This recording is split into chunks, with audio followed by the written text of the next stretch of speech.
Today we are going to discuss about the topic asynchronous execution in synchronous communication in the course CS8603 Distributed Systems. The learning objectives are: we are going to learn about the concepts behind asynchronous execution with synchronous communication, and we are learning about the hierarchy of ordering paradigms.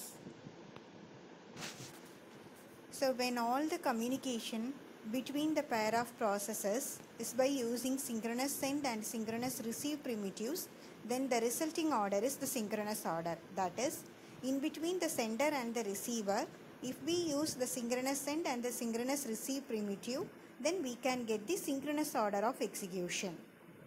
So the algorithm runs on asynchronous system will not work better in synchronous system, as well as the algorithm for synchronous system will not run better in asynchronous system. Okay. So we move with realizable synchronous communication. It is known as RSC. So asynchronous execution, that is A execution, can be realized under synchronous execution is called as realizable with synchronous communication, that is RSC. So what is RSC means? So RSC, before knowing about RSC, first we have to know what is non-separated linear extension of event. Okay, so a linear extension of an event set is nothing but we have a pair, and for each pair the interval between the send and the receive is empty. Okay. So if we have a non-separated linear extension of partial order, then you can name that A execution as RSC execution, that is realizable synchronous execution or realizable synchronous communication. So to know about RSC execution, either we have to check all linear extension, but it is exponentially cost. So alternatively, you can use the crown characteristics for determining RSC execution. So before that, first we have to know what is crown. So a crown of size k in the set E is nothing but a sequence which consists of send and receive events. Okay, whereas the send and receive events are in the nature S0 is casually related with R1, S1 is related with R2, etc. Sk-1 is related with R0. That is, we have the cyclic dependency between the send and receive events. So see the figure. So this is an illustration of non-RSC execution and the crowns. So in the figure A, the crown is denoted as S1 R1 and S2 R2. Okay. So which consists two pairs. Why it is called as a crown means S1 is related with R2 and S2 is related with R1. So like that, for the figure B and for the figure C, you can write the crowns. So as I told, cyclic dependency may exist in a crown. So when we say the execution as RSC means if it does not contain any crown, then you can say the asynchronous computation as realizable synchronous communication. Then we move with hierarchy of ordering paradigms.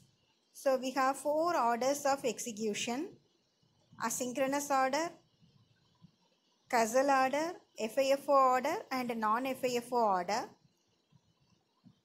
So for an asynchronous execution, A is RSC if and only if A is an X execution. That is, you should follow the synchronous characteristics.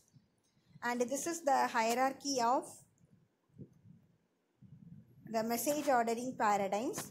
So this hierarchy implies that some executions belonging to class X not belonging to any of the classes included in X. So from the hierarchy we know that the degree of concurrency is mostly applicable in A, but it is leastly applicable in synchronous communication. Similarly, a program using synchronous communication is easy to develop and verify. Whereas for asynchronous execution, it is very hard to design and verify the system. So this is the figure which shows the hierarchy of message ordering, and this is an example for synchronous communication, FIFO communication, asynchronous execution, and causal order execution. So then we move on to how to simulate asynchronous program on a synchronous system. So here you have to schedule the events as per non-separated linear extension. That is, all the adjacent events are executed sequentially and the partial order of the original asynchronous execution is unchanged. So if the asynchronous execution is not RSC, then partial order has to be changed and you have to model each channel as a control process. Then you have to use the synchronous communication. So like this. So we have PI and PJ. So in between we have the channel CIJ, but it is modeled as PIJ. Similarly, we have the channel CJI, but it is modeled as PJI. Okay, so each communication channel is modeled as a controlled process.